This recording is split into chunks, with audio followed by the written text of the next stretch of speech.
世界で観測された正体不明の音の怪現象参戦。あなたは知っていますか？世界では説明不能な音が今も観測されていることを。第3位。タオスハム、アメリカ。ニューメキシコ州タオスの住民が夜になると聞こえるという謎の低周波音。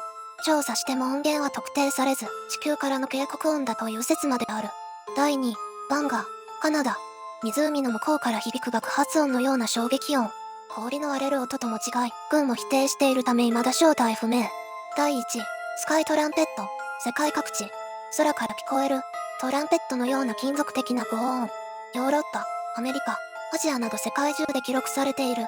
大気振動説や機械音説などあるが、どれも決定的な証拠はない。これらは自然現象なのか、地球の変化なのか、それとも別の存在からの合図なのか。真相は未だ闇の中だ。